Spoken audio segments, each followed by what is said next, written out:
20 minutes 25 minutes ఎంతో like through out ఉంటుంది, on and of ఉంటుంది పర్దా. అండ్ ఇక్కడ దాకే కనిపిస్తుంది అన్నీ మన బాడీ లాంగ్వేజ్లో లేకపోతే వాయిస్ మాడ్యులేషన్లో ఆల్ ఎమోషన్స్ కళ్ళతోనే కదా మామూలుగా మనం ఎక్స్ప్రెస్ చేసేది. కానీ ఈ సినిమాలో నాకు అది చాలా ఛాలెంజింగ్. అది నాకు మాత్రం కాదు, for the director, for the DOP, for everyone.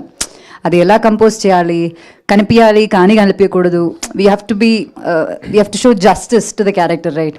అది చేయాలంటే that entire dealing with Paradha was a very challenging thing. But script చాలా నచ్చిన స్క్రిప్ట్ కాబట్టి, and we know how much it is important for the script. అది చాలా enjoy చేసి మేము చేసేసాం. అనుపమ్ గారు చెప్పండి. నేను వెంకట్ ఇంటికి అండి. అంటే ఈ కాన్సెప్ట్ ఇది సతీ సగమనం లాగా కనిపిస్తుంది. అంటే ఒకప్పుడు భర్త చనిపోతే ఒక ఆచారం ప్రకారం ఆ భార్యను కూడా ఇలా చేయటము, అది అలా అదైతే ఆ టీజర్లో అలా నాకు అనిపించింది. ఆ కాన్సెప్ట్ ఏమన్నా అదే అని అనుకుంటున్నారా? లేదండి, అది ఇట్స్ ఎ వెరీ ఫిక్షనల్ ఊరు, ఫిక్షనల్ ప్లేస్.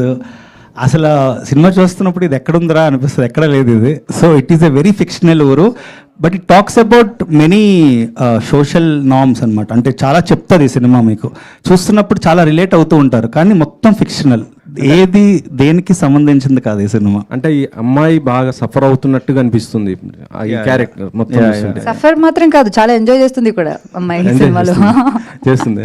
యాక్చువల్లీ చెప్పాలంటే ఇప్పుడున్న పొజిషన్లో చూస్తుంటే అంటే దానికి రివర్స్లో ఉంది ఇప్పుడు కొంత.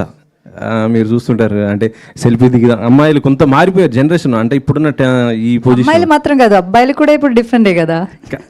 మేము సెల్ఫీ తీసుకుంటాము, వాళ్ళ అమ్మాయిలది ఫోటో తీసుకుంటారు, అలా అంతే.